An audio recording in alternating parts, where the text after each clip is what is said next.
হাজোত সংঘটিত হৈছে ভয়ংকৰ দুৰ্ঘটনা। তীব্ৰবেগী বলেৰো বাহনৰ খুন্দাত প্ৰাণ গ'ল 2 কন্যাৰ।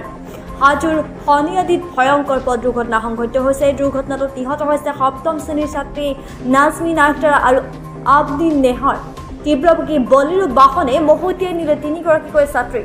সংকটজনক অৱস্থাত জিএমচি চিকিৎসাধীন শ্বাহিন আখতাৰ নামৰ আন এগৰাকী ছাত্ৰী। 3গৰাকী জ্ঞানজ্যোতি জাতীয় বিদ্যালয়ৰ ছাত্ৰী আছিল বুলি জানিব পৰা গৈছে। দুৰ্ঘটনাটিৰ থিতাতে নিহত হয় আবদিন নেহাৰ। চিকিৎসালয়লৈ নিয়াৰ পথত নিহত হয় নাজমিন আখতাৰ। উত্তেজিত লোকে জ্বলাই দিলে বাহনখন। লোকে বৰ্তমান পথ অৱৰোধ কৰিছে। পুনৰবাৰ জনাইছে খবৰ। হাজোত সংঘটিত হৈছে ভয়ংকৰ পথ দুৰ্ঘটনা। তীব্ৰবেগী বলেৰো বাহনৰ খুন্দাত প্ৰাণ গ'ল 2 কন্যাৰ। দুৰ্ঘটনাটিত নিহত হৈছে 7ম শ্ৰেণীৰ ছাত্ৰী নাজমিন আখতাৰ আৰু আবদিন নেহাৰ।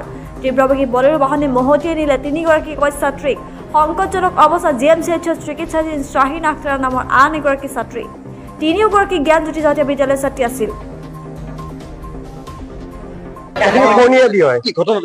ঘটনাটো আপোনাৰ ৰাতিপুৱা মক্তবত কিছু আছে 3জন ছোৱালী মক্তবত আহিছিলে।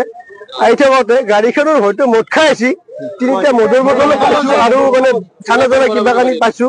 সিহঁতে এনেকুৱা ৰাস্তা মানে ব্লক যে আছে, ব্লকৰ চাইডেদি একদম মানে চাইডেদি জংঘলেদি ভাঙি নি 3টা ল'ৰা ছোৱালী একেবাৰে মহতিয়াই লৈ যায়। স্পট ডেড আৰু 3টা, যদিও 2টা জিএমচি লৈ গৈছে। এটা স্পট ডেড পৰি আছিলে, আপোনালোকে দেখা পাইছে। বাকী আৰু এখনেই ঘটনা। কোনটো সাইডৰ পৰা আহিছিল? গুৱাহাটীৰ অভিমুখে আহিছিলে। গুৱাহাটীৰ পৰা বলেৰোখন আহিছিল। গুৱাহাটীৰ পৰা বলেৰোখন